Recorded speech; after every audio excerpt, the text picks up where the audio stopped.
대한민국 한번 같이 제목을 같이 읽어봅시다. 시작. 우리 대한민국. 여기 아라고 하면 굉장히 감탄사입니다.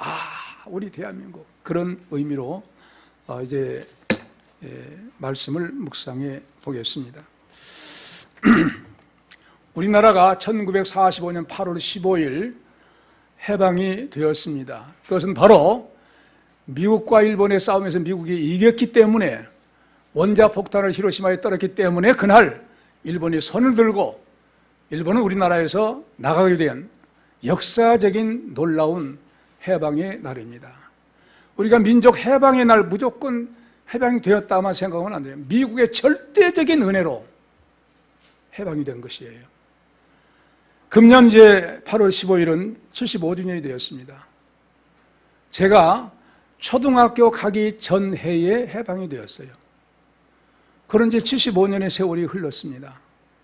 근데 바로 해방이 되던 날, 비록 저는 어렸지만 동네에서 어른들이 어디다 숨겨 놓았는지 그동안 36년 동안 숨겨 놓았던 태극기를 들고 대한독립 만세를 부른 거예요.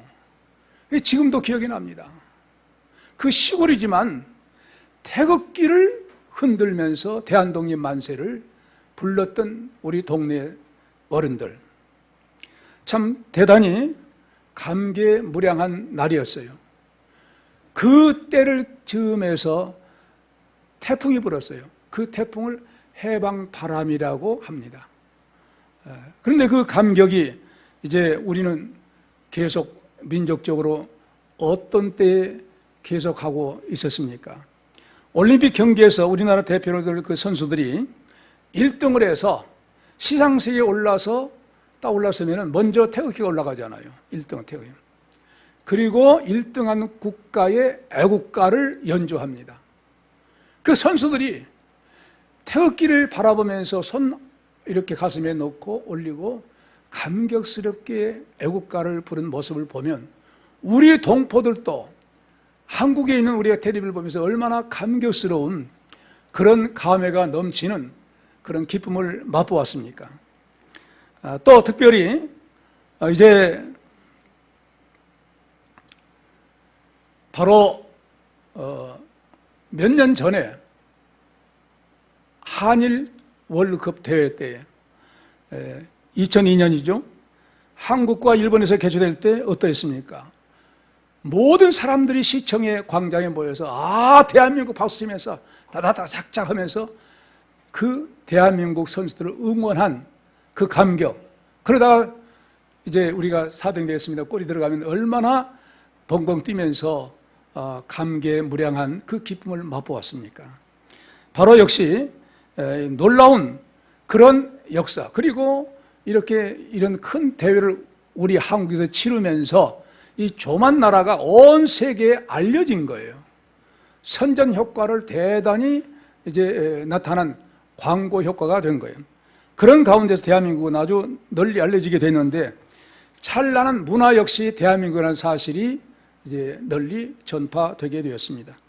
위키 백과에서 대한민국의 각 영역별 국제 순위를 보면 상위에 속한 것이 많이 있습니다.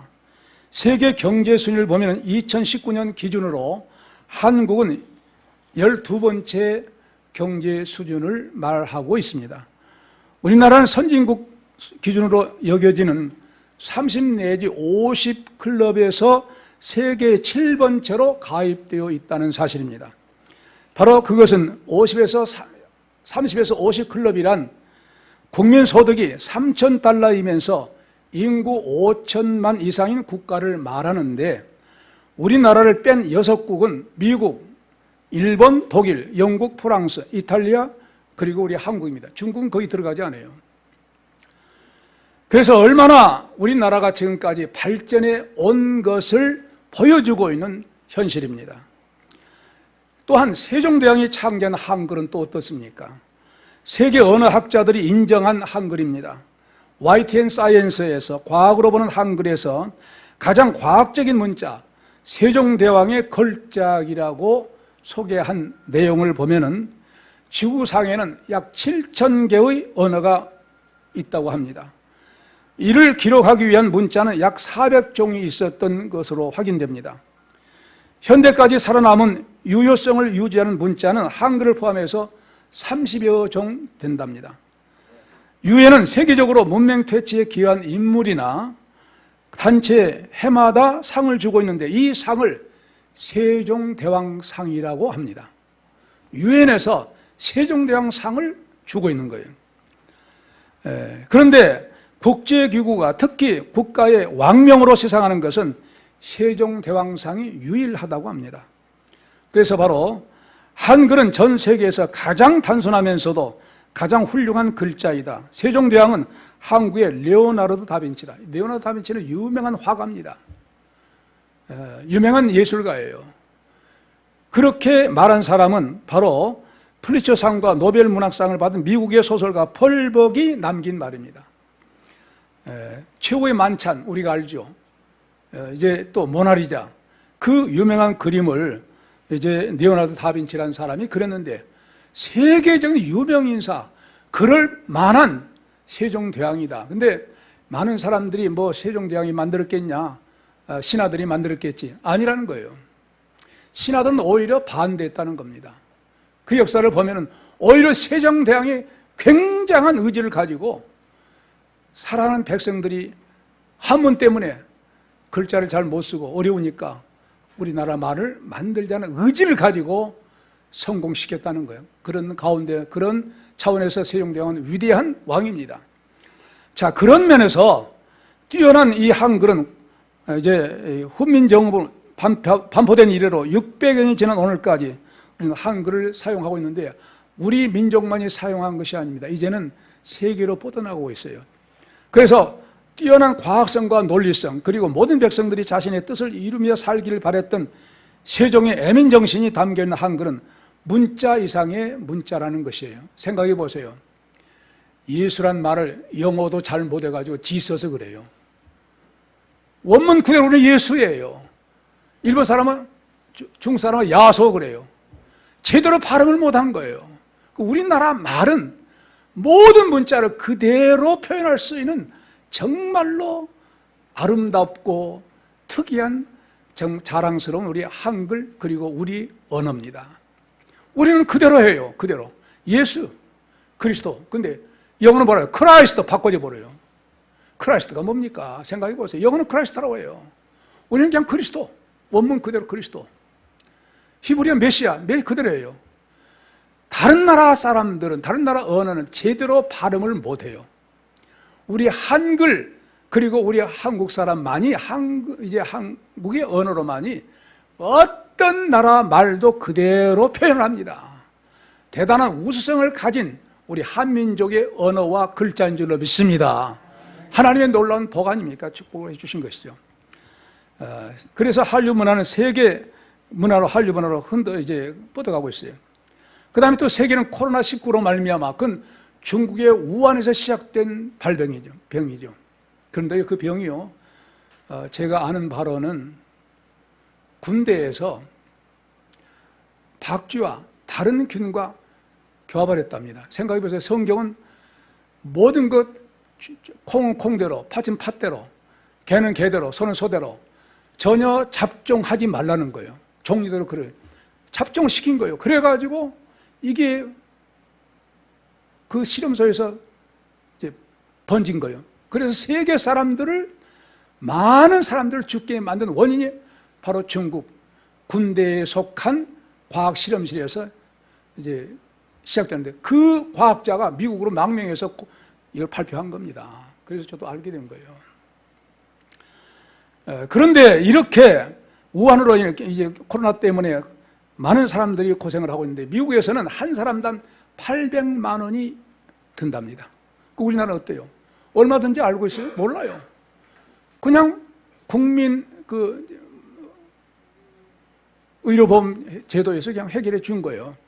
자, 이렇게 국민 의료보험을 통해서 국가가 잘 대처하고 있다고 하는 사실을 우리가 알 수 있는데 이 의료보험 제도가 누가 세웠을까요? 이 정부 아니에요. 바로 1962년 12월 16일 박정희 대통령이 의료보험 제도를 공포한 겁니다. 그래서 시작된 거예요. 그러므로 박정희 대통령이 심어놓은 것을 꽃 펴서 우리가 그 열매를 따먹고 있는 거예요. 우리는 그런 면에서 그런 분들의 은혜를 잊어서는 안 되는 거예요. 외국인들까지 이렇게 코로나에 이제 걸린 사람에 관해서 의료 혜택을 주고 있잖아요. 지금 우리나라에 관해서 우리나라 사람들, 우리 대한민국을 오히려 잘 모를 수도 있어요. 우리가 이 대한민국에 살면서 대한민국이 어떤 나라인지를 잘 모를 수가 있는 거예요. 그런데 바로 다른 나라 사람들, 외국 사람들이 한국에 와서 살아보면서 한국에 관해서 놀라운 인식을 하고 있어요. 대단한 대한민국이다. 그래서 이제 선진국이라고 하는 건데, 그 선진국이라는 의미는 어떤 의미가 있을까요? 살기 좋은 나라라는 것입니다. 살기 좋은 나라. 어떤 외국인이 한국 사람들을 얼마나 정직한가를 시험해 보았습니다. 여러분들이 아마 유튜브에서 보셨을 거예요. 전철 각 칸마다 포장된 선물과 이동 통로를 알 수 있는 GPS가 들어있는 100개의 종이 가방을 전철 칸칸에 다 놓은 거예요. 여러 전철 100개를 놓은 거예요. 그러니까 바로 그렇게 하루가 지나게 되었습니다. 종이 가방들이 이탈하게 된 거예요. GPS가 들어있으니 어디로 가는지 다 알아요. 그래 2014년 10월 8일 날 그랬습니다. 이 빌리프라는 사람이 그런 일을 했어요. 실망스러운 상황들이 전개되었다는 겁니다. 왜냐하면 종이 가방들이 옮겨지고 있는 걸 알게 된 거예요. 그래서 바로 하루가 지나고 100대의 열차가 도착했는데 종이 가방은 과연 몇 개나 남아있을 것인가? 돌아온 가방은 6개 뿐이었다고 합니다. 실망스러운 결과였습니다. 그런데 그 GPS를 추적해 보니까 한 곳에 모여 있는 거예요. 그래서 서울의 지하철 유실물센터에 81가 다 들어있는 거예요. 81개가 지하철 유실센터에 다 들어있는 거예요. 그래서 남아있는 거 6개 합하면 몇 개입니까? 87개예요. 그래서 한국 사람들의 정직성은 87%라는 거예요. 87%가 정직하다고 하면 이건 바로 이제 정직한 대한민국 시민들이다. 시민의식을 가지고 있는 사람들이다. 하고 너무너무 좋게 평을 하고 있는 거예요. 이런 나라가 또 어떤 사람은 일부러 카페에 가서 자기 가방 속에 이제 핸드폰, 그 다음에 이제 노트북, 그리고 자기 그 지갑 속에는 돈을 2, 3만 원인가 뾰족이 돈을 보이도록 그렇게 하고 숨어 있는 거예요. 얼마가 지났어요. 아, 사람들이 그걸 손댄가? 전혀 손대지 않았다는 거예요. 깜짝 놀란 거예요. 다른 나라 같으면 그냥 길 가는 사람도 가방을 채가지고 가져갔는데 하물며 카페에 그냥 그대로 놓이는 컴퓨터, 또 이제 핸드폰, 그 다음에 돈 지갑, 돈을 보이는데 불구하고 훔쳐가지 않은 거예요. 이런 나라가 있을 수 있느냐 깜짝 놀래요. 지금 현재 우리나라는 이렇게 정말 살기 좋은 나라가 되었다는 것을 말씀하고 있는 거예요. 그 다음에 또 교통에 관해서 편리하다, 너무나 편리하다는 거예요. 일본만 가더라도 지하철 이제 교환할 때마다 또 끊어가지고 또 다른 표를 내요. 그런데 우리는 전혀 그렇지 않잖아요. 버스까지 하나로 다 통일되잖아요. 너무 좋은 제도를 가지고 있는 그런 교통이고, 어떤 사람은 미국에서 재벌가요. 재벌가가 와서 차를 사지 않는데요. 왜? 교통이 이렇게 편리한데 차 살 필요가 뭐 있냐 이거예요. 참 그런 사람의 경제관도 대단하더라고요. 미국 골드만삭스는 한국의 미래에 관해서 다음과 같이 말했습니다. 미국 골드만삭스라고 하면 세계에 널리 알려진 기업입니다. 특히 기업의 진단과 컨설팅에서 발군의 실력을 지닌 회사인데 이 골드만삭스는 그 회사에서 대표자는 말하기를 2050년 되면 한국은 자유민주주의 체제로 통일이 된 후 장족의 발전을 이루어 2050년경에는 미국의 다음가는 국력을 이룬다고 예측하고 있어요. 미국 다음 간다는 거예요. 대한민국이. 정말 놀라지 않을 수가 없는 엄청난 미래에 대한 비전입니다. 이것을 이제 월간조선 기자 이제 권세진이라는 사람이 2009년 4월 20일 날 기록한 것을 이제 발췌했습니다. 이렇게 우리 대한민국이 앞으로 발전하게 된 나라가 된다는 사실은 무엇 때문일까요? 이건 모든 것은 지금까지 말한 모든 외적인 조건입니다. 외적으로 보이는 것이에요. 그 이면적인 면이 무엇이냐 그 말이에요. 그 이면은 우리 민족을 향한 하나님의 거룩한 뜻이 숨겨져 있다는 사실을 믿으시기 바랍니다. 하나님이 이 민족을 향한 하나님의 놀라운 거룩한 뜻을 가지고 이 민족을 그렇게 역사하고 계신 거예요. 여러분, 한국 경제가 발전할 때 우리 한국 교회가 어떤 줄 아세요? CC 김중건 목사님 위주로 전국 교회가 전도하기 위해서 전도 훈련 받는 여의도 빌리기란 목사님 모시고 여의도 전도 집회를 했었어요. 그 여의도 전도 집회를 한 다음에 각 교회마다 전도하기 시작했어요. 교회가 성장하면서 대한민국의 경제도 발전하게 된 줄로 믿습니다. 근본적으로 하나님의 말씀이 얼마나 올바로 믿고 사는 성도들이 있느냐, 점점 증가하니까, 교회가 성장하니까 따라서 한국 경제도 성장하게 된 것이에요. 그렇다면 하나님의 놀라운 숨겨진 뜻이 있는 거예요.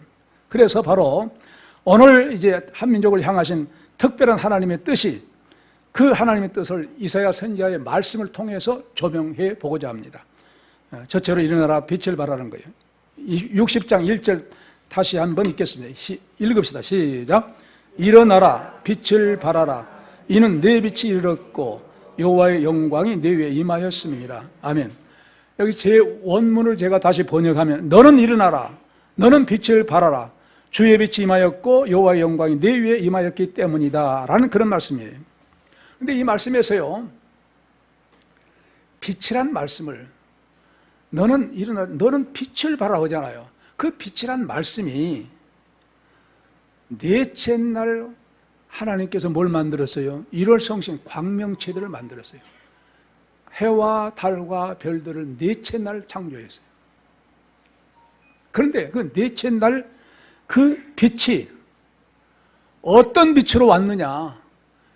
창세기 1장 1절 첫날 빛을 비추라 하심에 빛이 있었고, 첫날 그 빛에서 넷째 날에 빛을 받아 광명체들이, 그냥 덩어리 있는 것들이 빛을 받아서 발산하게 된 거예요.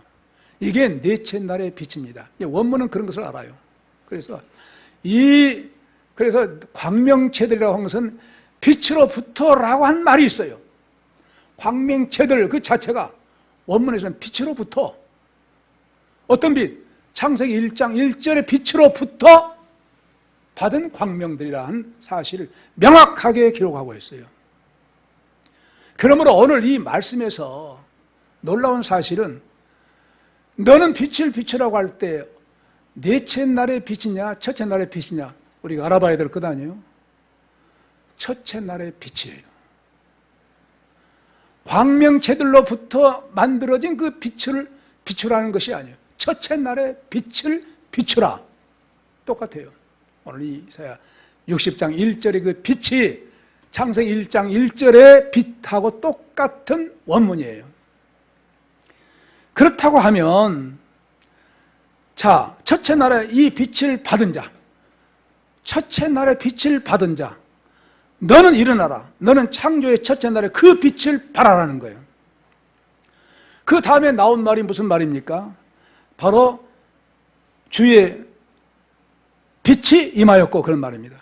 우리 한글 성경에는 그냥 빛이 임하였고 그러는데, 주의 빛이 임하였고, 그 다음에 주의 빛이 임한 것을 뭐라고 합니까? 여호와의 영광이라고 하고 있어요. 1절 그 순서가 그래요.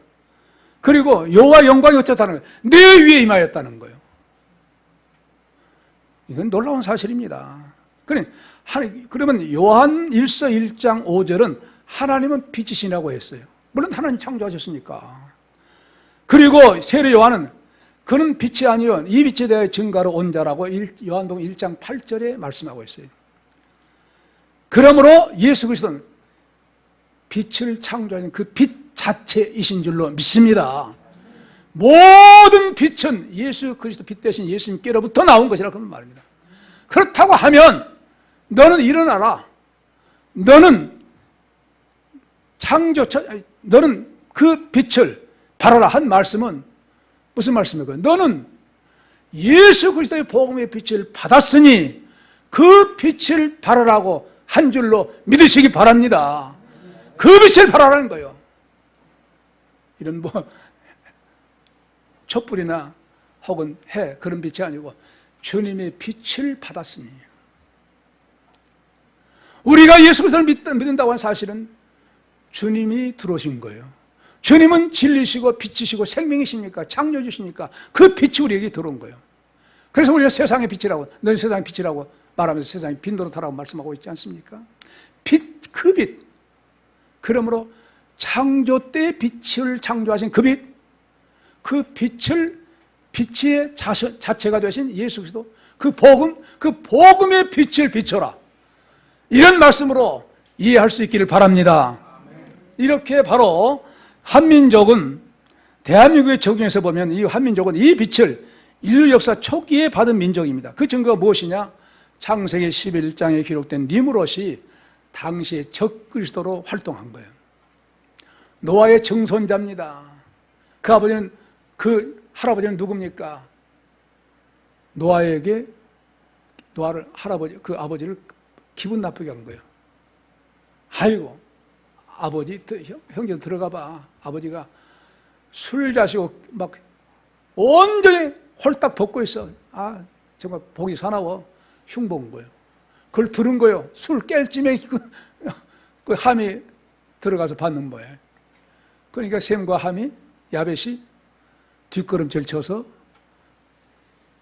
그 이불 같은 거 혹은 두루마기 같은 것을 뒷걸음 쳐서 덮어줬다고 했잖아요.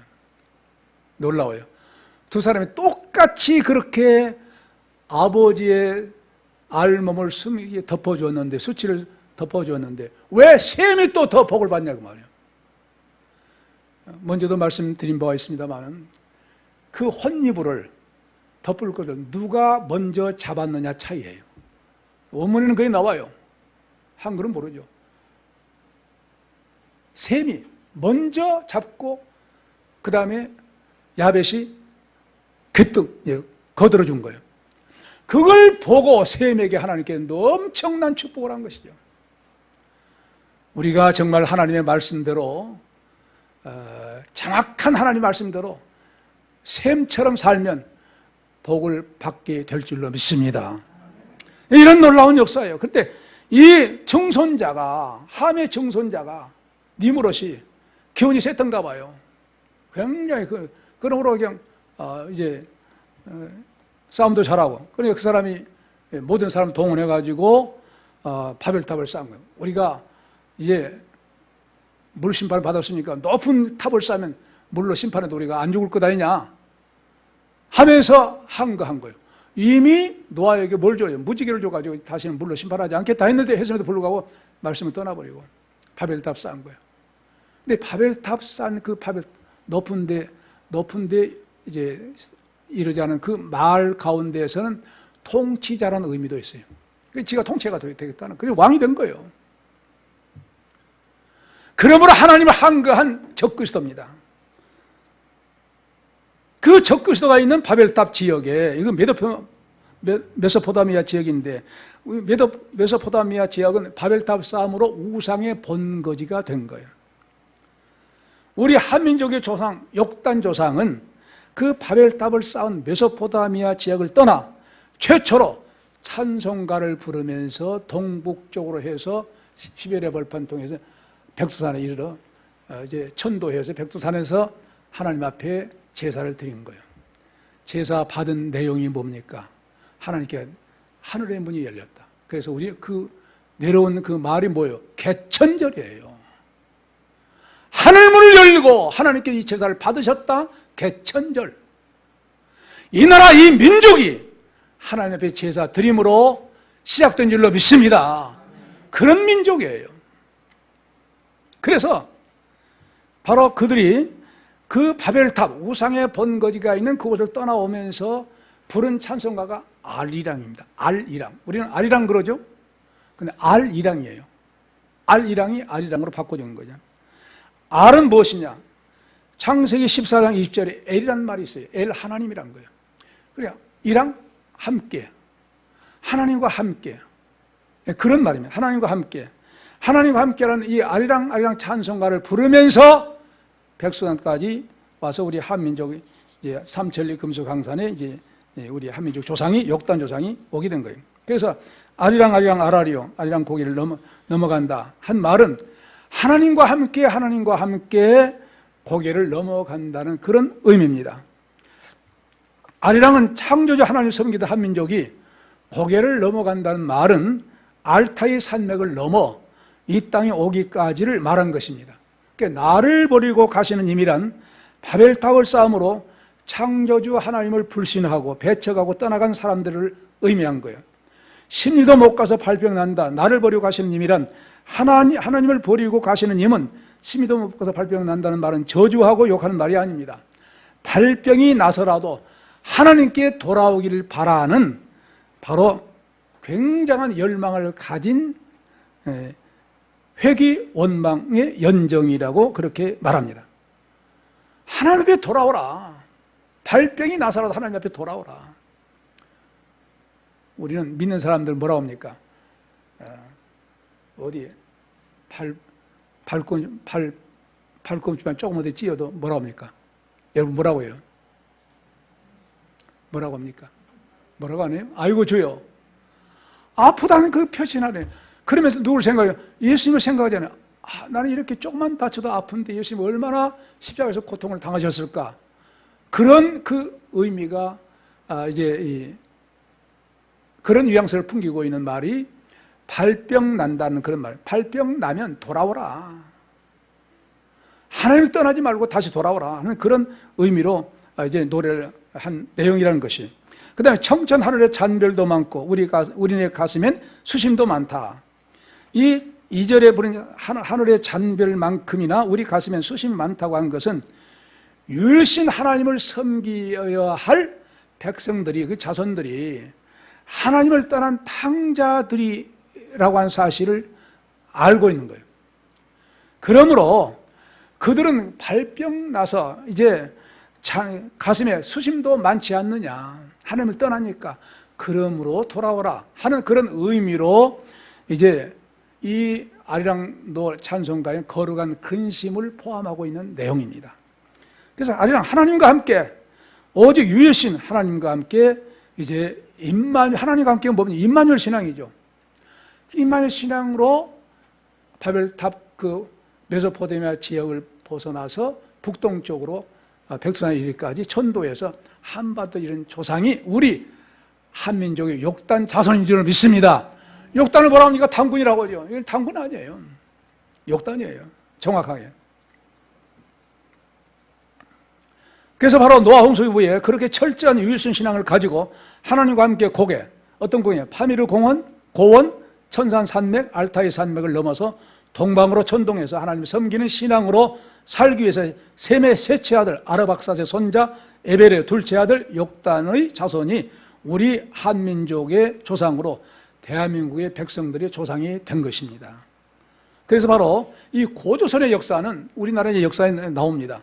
주전 2333년, 지금부터 몇 년 전일까? 2000년이니까 5333년 이렇게 생각해 볼 수 있어요. 그 다음에 109년까지 2225년 동안 계속하다가 중국 한무제의 침략으로 이제 망합니다. 물론 이제 신앙이 또 옅어졌겠죠. 그 후에 고구려, 백제, 신라 역사로 이어오다가 통신라, 그 다음에 고려, 조선, 대한민국으로 이어진 역사입니다. 그래서 그 이시조선이 있으니까 고조선이라고, 달리 고조선이라고 그렇게 역사에 그렇게 말한 겁니다. 근데 바로 우리 대한민국이 또 대한민국이 되어서 대한제국부터서 어떤 노래를 불렀습니까? 찬송가로 우리가 부른 애국가가 찬송가입니다. 제가 어렸을 때는 찬송가의 애국가가 있어요. 동해물과 백두산이 그렇게 불렀어요. 영국의 어떤 민요 따라 마르고 닳도록 교회에서 불렀어요. 찬송가. 왜 교회에서 불렀을까요? 믿는 사람이 작사 작곡했기 때문에, 작사했기 때문에 그렇게 부른 거예요. 물론 이제 작곡은 나중에 아닐 때 이제 유명한 세계적인 음악가가 작곡해서 우리가 지금 부르고 있는 노래가 되었습니다만은, 그래서 하나님이 보아서 우리나라 만세. 하느님이라고 하죠. 하느님. 하느님이나 하나님이 마찬가지예요. 사실은 하느님 할 때는 하늘에 계신 우리 아버지를 의미한 그런 의미예요. 그런데 보호하사는 뜻이 무엇이냐? 보호하사는 보호해 주시고 그 다음에 우는 도와주신 하나님이라는 거예요. 하나님이 보호하시고 도우시는 하나님. 그래서 우리나라가 어떤 나라인 거예요? 만세라는 거예요. 이 대한민국 전 국민이 사실 뭘 부르고 있어요? 애국가를 부를 때마다 찬송가를 부른 거예요. 그들은 모른다 할지라도 찬송가를 부르고 있는 거예요. 그러니 하나님이 이 나라를 복 주시지 않겠어요? 복 주실 줄로 믿습니다. 이런 놀라운 우리 민족성의 아주 놀라운 사실이 있어요. 그래서 애국가 가사를 지은 작사자는 여러 가지 설이 있습니다. 그런데 크리스천이요 애국자인 안창호 선생이라는 말이 있어요. 안창호 선생은 아주 철저한 크리스천입니다. 예배 드릴 때 찬송가를 불렀어요. 그 이제 애국가로 된 거예요. 그러면 전 국민이 하나님을 찬양하는 찬송을 부르고 있으니 그들이 모른다 할지라도 동행을 하나님 보아서 우리나라 만세. 스님도 부르잖아요. 어떤 정치 하나님 보아서 우리나라 만세. 다 찬송을 불러요. 얼마나 놀라운 사건입니까? 그렇기 때문에 대한민국은 하나님을 애국가로 찬양하는 백성들로 복을 받게 되어 있는 민족이 된 줄로 믿습니다. 복을 받게 되어 있어요. 그러므로 대한민국에 복음의 빛이 임하였기 때문에 어떤 역사가 일어나느냐? 어둠의 권세가 물러갑니다. 어둠에 물러간 대한민국 60장 2절 이사야 60장 2절 읽읍시다. 시작. 보라 어둠이 땅을 덮을 것이며 캄캄함이 만민을 가리우려니와 오직 여호와께서 내 위에 임하실 것이며 그 영광이 내 위에 나타나리니. 아멘. 여기까지요. 이 원문을 다시 번역하면 보라 그때 어둠이 땅에 꽉 채울 것이니 만민에게는 어둠이라. 그러나 여호와께서 내 위에 나타나실 것이며 그의 영광이 내 위에 보이시리라. 이런 말씀입니다. 자, 이 말씀은 선지자 이사야 말씀대로 우리가 해석해 본다고 하면 이스라엘 민족이 바벨론 포로로 잡혀가기 전에 100년 전에 예언한 내용입니다. 자, 그래서 유대인들이 우상을 섬긴 거예요. 오직 하나님 말씀, 우상을 섬기면 하나님 말씀 섬겨야 할 텐데 우상을 섬기면 솔로몬부터 시작한 거죠. 너무 복을 받으니까 1000명의 첩을 거내려. 안 되죠. 그 사람들이 사랑받고 내가 섬긴 신 우상을 세워달라고 예루살렘 성전 주위에다가 세운 거예요. 망할 짓이죠. 그때부터서 잘못된 거예요. 그 죄악을 어떻게 됩니까? 너의 대는 다윗이 굉장히 믿음으로 살았기 때문에 너 대는 내가 가만두겠다. 그러나 네 아들 때는 나를 쪼개겠다. 그래서 이스라엘 나라가 북쪽 이스라엘, 남쪽 유다로 갈라진 거예요. 북쪽 이스라엘에게 10지파를 준 거예요. 남쪽 한 지파, 그리고 중간 레위 지파. 하나님이 얼마나 화나했겠어요. 굉장히 화나셨어요. 그래서 이사야 선지자에게 이제 예언하고 이어서 예레미야 선지자가 예언합니다. 바벨론 포로 70년 종살이 할 것이다. 예레미야 29장이 나오죠. 바로 그 놀라운 수치스러운 우상의 죄악으로 포로 생활을 어둠이라고 한 거예요. 만민의 어둠이 임할 것이다 이렇게 말한 거예요.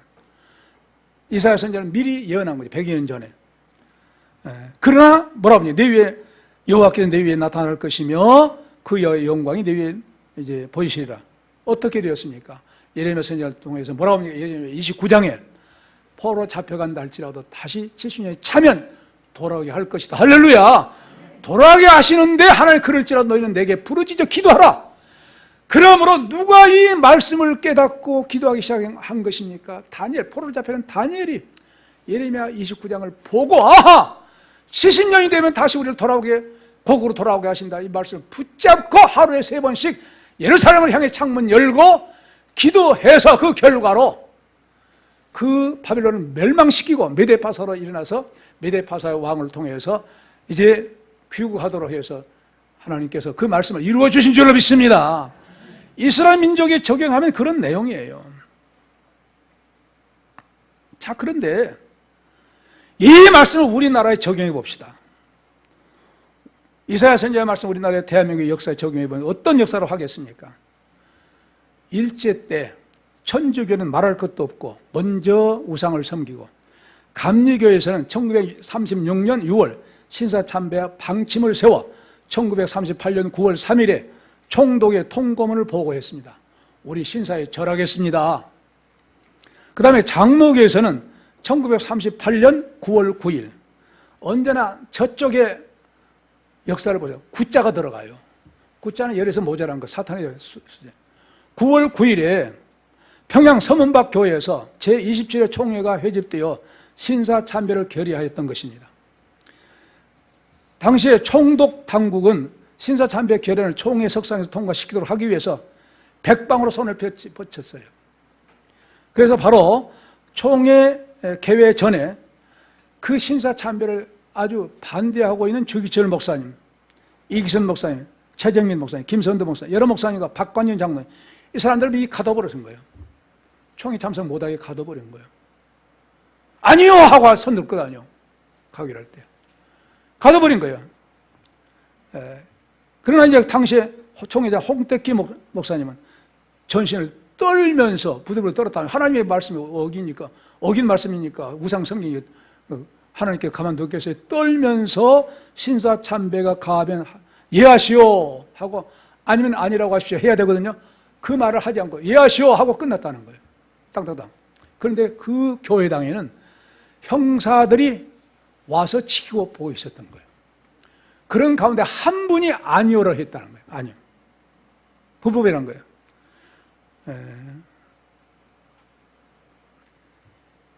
봉천노예 소속인 한부선 목사님이란 거예요. 그 사람이 한 분만이 일어나서 아니요! 이건 우상성경은 안 됩니다 하고 하니까 당장에 무술경관이 그를 잡아가지고 이제 밖으로 보내고 감옥에 가다 버린 거예요. 그때부터서 태양신 앞에 절하게 된 거예요. 기독교가. 어떤 식으로, 이거 국가 의례다. 우상 성경이 아니다. 속이면서 속아 넘고 그래서 우상을 섬긴 거예요. 1905년 11월 일본의 이또라는 자가 대한제국의 대신들을 위협해서 을사보호작을 제기한 이래 국가의 주권을 하나하나 빼앗은 일제는 이제는 가장 악랄한 방법으로 교회마저 이제 우상을 섬기도록 주권을 유린하고 만 거예요.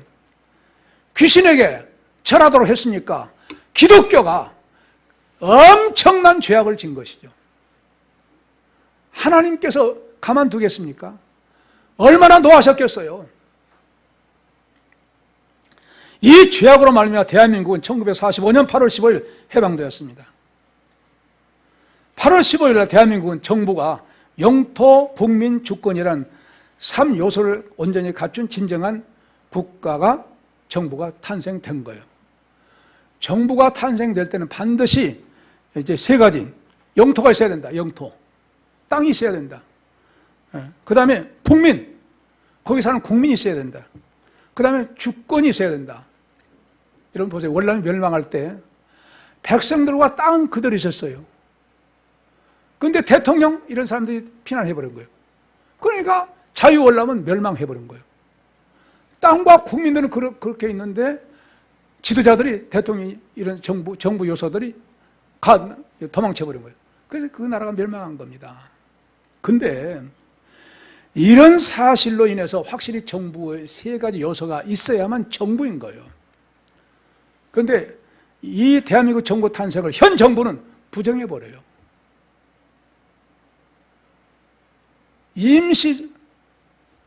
중국 임시 정부를 그때부터 정부가 시작됐다는 거예요.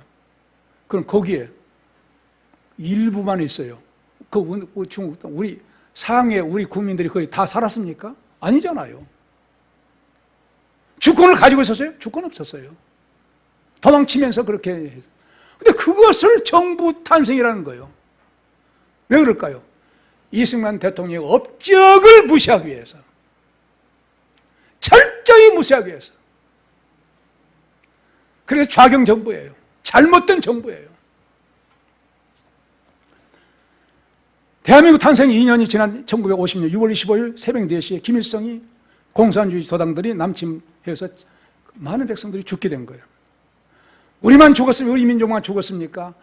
16개국 군인들이 와서 처참하게 죽고 부상당하고 그 중에 가장 많이 죽은 군인들이 미국 군이에요. 우리는요, 미국이 베푼 은혜를 잊을 수가 없는 거예요. 근데 미국과 친하지 않고 친중 정권으로 나가고 있어요. 아주 잘못되게 하고 있어요. 이 정부가. 이걸 국민들이 알아야 돼요. 우리 크리스찬들이 알아야 돼요. 이래서는 안 돼요. 대한민국이 왜 6.25를 당했느냐? 우리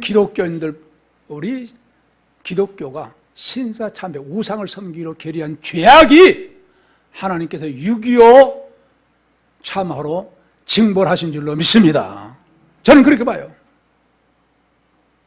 그런데 2020년이 되었으니까 대한민국 해방은 75주년이 되었어요. 각 교단마다 이제는 회개하기에 이르렀어요. 우리는 기도하지 않습니까? 우리 민족과 나와 우리 민족이 지은 우리 조상들이 지은 잘못을 용서해달라고, 그건 신사참배도 들어있는 거예요. 기도하고 있는 거예요. 그런데 여러 차례 말씀드린 바와 같이 장로교단이 다 총회 신사참배를 결의한, 그래서 각 노예 지시를 합니다. 당신들이 이제 총회 결의했으니까 이걸 이제 받아들여 수의해가지고 당신들도 결의를 하십시오. 근데 경남 노예만 거부했어요. 우리 신사참배 안 따라. 총회가, 그 총회 너희들 마음대로 해. 우리는 따로 신사참배 결의 절대 안 해. 6.25 때 어땠습니까?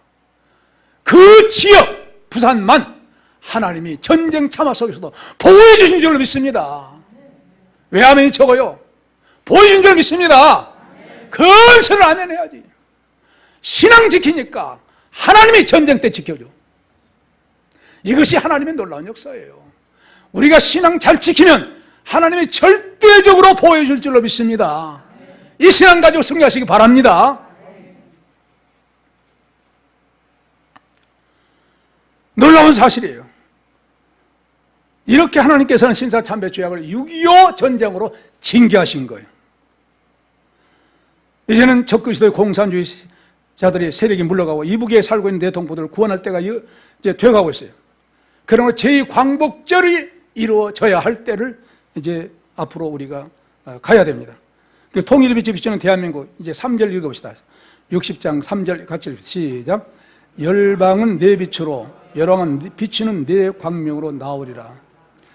이 말씀을 다시 번역하면 이방 나라들이 내 빛으로, 또 왕들이 떠오른 너의 빛으로 나오리라. 그런 말씀입니다.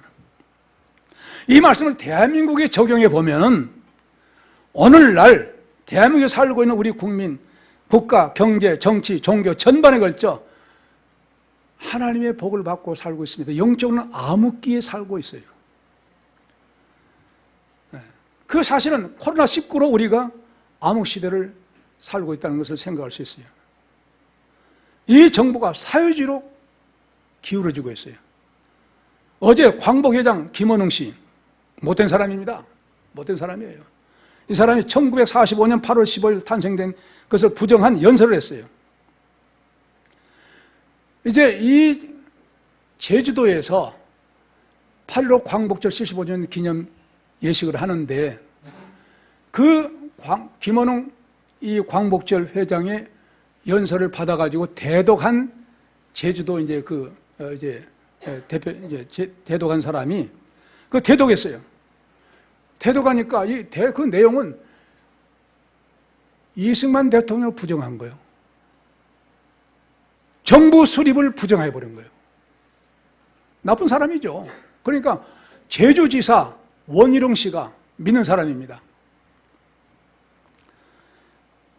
광복식에서 광복절 기념식에 김원웅 광복회장의 기념사를 대독한 내용을 듣고 너무너무 역사를 잘못되게 훼손한 그 내용으로 발표되니까 자기가 준비한 광복절 축사를 이제 준비한 것을 놔두고 정면으로 이제 부당하다는 것을 바로 그 현장에서 이제 제시를 한 겁니다.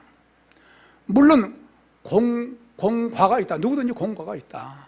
하나, 과만 들먹여가지고 공을 없애버린다고 하면 이건 말이 안 된다 하면서 올바로 잡았다는 거예요. 그게 인터넷에 또 있어요. 그래서 제가 안 거예요. 야, 오진웅 지사 같은 이 대통령감이네. 그런 훌륭한 사람이 있네요. 서울에서는 한 사람도 이해를 제공한 사람이 없던 거예요. 물론 이제 여러 가지 사정이 있겠지만 그분이 바로 잡은 거예요. 이게 무슨 촉사냐? 이게 무슨 경축사냐? 아니다. 역사를 바로 알아야지. 이런 식으로 말하면 안 된다. 하고 바로 잡았다는 거예요. 정말 놀라워요. 근데 보세요. 또 사랑제일교회, 핸드폰 아침에 왔어요. 사랑제일교회. 사랑제일교회는 확진자가 아니라도 다 보건소에 와서 검진을 받아야 된다. 이건 뭡니까? 사랑제일교회 지목해가지고 탄압한 거예요. 코로나로 말미암아 은근히 교회를 탄압해요. 이 정부가. 되겠습니까? 그럴지라도 소망이 있어요. 우리 민족에. 왜? 복음의 통일이 앞으로 반드시 오게 될 것인데 왜 복음 통일이 오게 될 것입니까? 정부 통일 아니에요. 군사 통일 아니에요. 정부 통일. 기도, 복음 통일이 오게 되어 있어요. 왜냐하면 우리가 기도하고 있잖아요. 이 민족 통일을 위해서 복음 통일을 위해서 기도하고 있잖아요. 그 기도가 보좌에 상달돼요. 기도가 응답될 때 우리나라는 전쟁 없이 반드시 하나님의 능력으로 통일될 줄로 믿습니다. 저는 그렇게 믿어요. 인도의 시인이자 철학자인 타고르는요, 우리나라를 예찬하여 지은 동방의 등불을 여러분들 아마 들은 사람도 있고 아는 사람도 알 겁니다. 1929년 타고르가 동아일보에 기고한 시가 있어요. 동아일보 기자가 초청했다. 우리나라도 좀 와달라고 하니까 가지는 않고 시를 이제 써서 기증했. 그 내용이 동방의 등불이에요. 타고르. 인도 사람, 인도의. 이 사람은 그 시 내용을 보니까 믿는 사람인 것 같아요. 일찍이 아시아의 황금 시기에 빛나던 등불의 하나님 코리아. 그 등불 한 번 다시 켜지는 날에 너는 동방의 밝은 빛이 되리라. 마음엔 두려움이 없고 머리는 높이 쳐들인 곳. 지식은 자유스럽고 좁다란 담벽으로 세계가 조각조각 갈라지지 않는 곳. 진실의 깊은 속에서 말씀이 솟아나는 곳. 끊임없는 노력이 완성을 향해 팔을 벌리는 곳. 지성의 맑은 흐름이 굳어진 습관의 모래벌판에 길 잃지 않는 곳. 무한히 퍼져나가는 생각과 행동으로 우리들의 마음이 인도되는 곳. 그러한 자유의 천당으로 나의 마음의 조국 코리아여 깨어나소서. 이 엄청난 시를 이 1929년에 이제 우리 동아일보 기자에게 헌시한 거예요. 그분이 한국을 뭐라고 합니까? 앞으로 세계적인 지도국가가 된다는 거예요. 자유의 천당으로 나의 마음의 조국 코리아여 깨어나소서. 이 연시가 이루어진 날은 복음 통일 온 세계가 대한민국으로 말미암아 선교 종주국이 되는 선두주자가 되는 그런 나라가 되어져서 온 세계의 복음의 빛을 비치는 날이 되어 바로 이 시가 코리아여 깨어나서 온 세계 진리 빛을 비치는 주님의 빛을 발하게 되는 희망이 있는 소망이 있는 대한민국이 될 줄로 믿습니다. 기도합시다. 우리 하나님 아버지, 참으로 하나님의 은총을 진심으로 감사합니다. 우리 대한민국, 우리 한민족이 무엇이길래 이처럼 사랑해 주셨어요. 아버지, 우리의